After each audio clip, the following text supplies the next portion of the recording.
So hey guys, I am back with another video. I know I'm a little late to the whole one marvelous scene party, given how Endgame came out over a month ago, but here I am offering my analysis of one of my favorite scenes in the franchise. That's right, I'm talking about the very final scene of the first Avengers movie.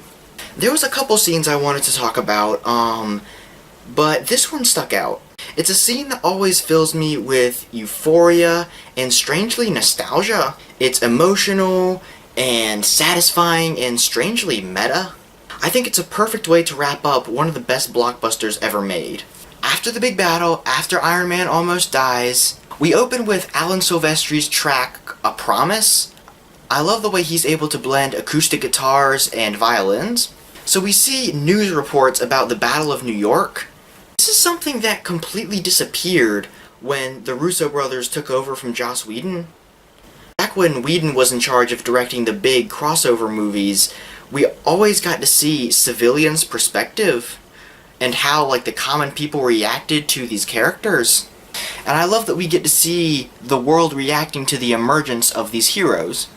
Even though this probably wasn't intentional, it's oddly reflective of the way the world reacted when this movie came out. Since the Harry Potter franchise had concluded a year previously, American popular culture needed a new big franchise to follow.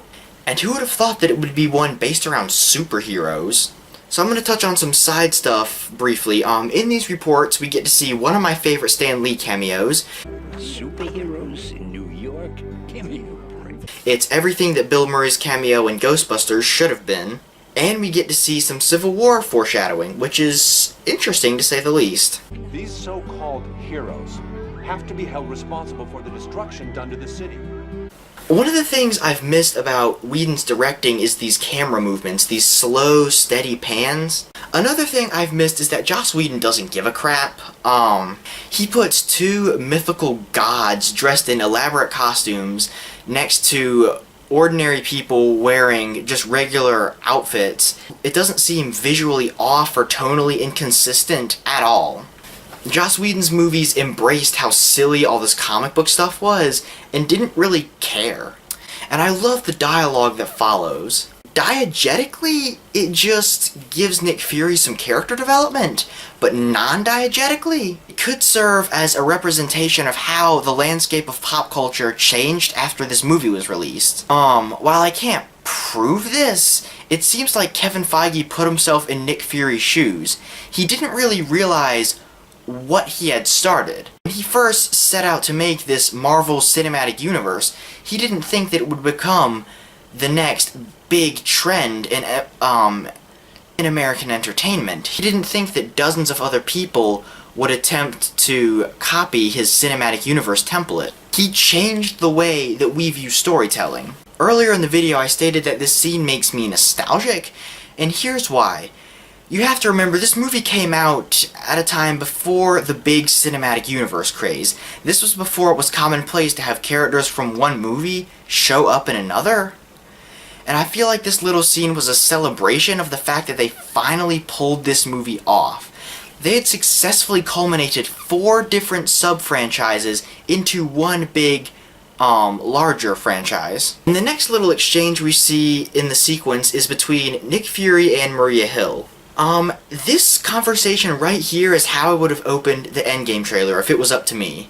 Since the Infinity War trailer opened with there was an idea speech from this movie, I would have opened the Endgame trailer with the because we'll need them to speech from this movie. And even if they decided not to do that, this is still a great way to set up the events of Infinity War and Endgame. They all came back because we needed them to. I really wish I hadn't downloaded the 4K version of this scene because you can really see the fakeness, but whatever. Anyway, the fact that it says Avengers Tower and not Stark Tower shows Tony's character growth in the movie. He's no longer focused on himself, he's focused on the team. Then we cut to the credits and Alan Silvestri's Avengers theme. So yeah, that's my analysis of the scene. I think it works really well, and it was a great way to close out the film. It does what Marvel does best. It helps develop characters in the scene, while setting up future movies in a way that doesn't seem blatant, while also wrapping up this movie's story arc. And along the way, it also helps build the universe and helps develop the themes of the movie. Even though the meta elements probably weren't intentional, it's still fun to reflect on how the landscape of blockbuster cinema has changed over these past 7 years.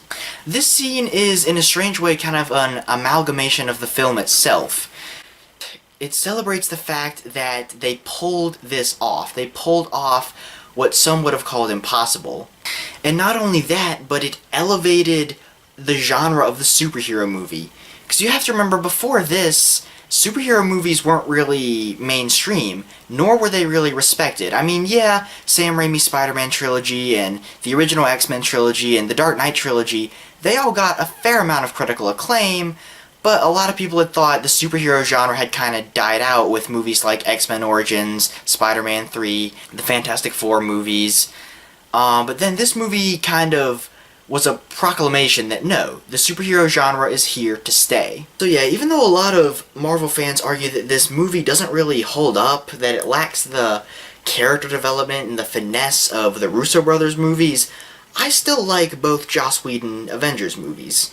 I think they do a good job building the universe, they do a good job introducing the characters. Yeah, they know how to evoke emotion, which is good. So, yeah, that's about it. Thanks for watching. Be sure to subscribe. Bye.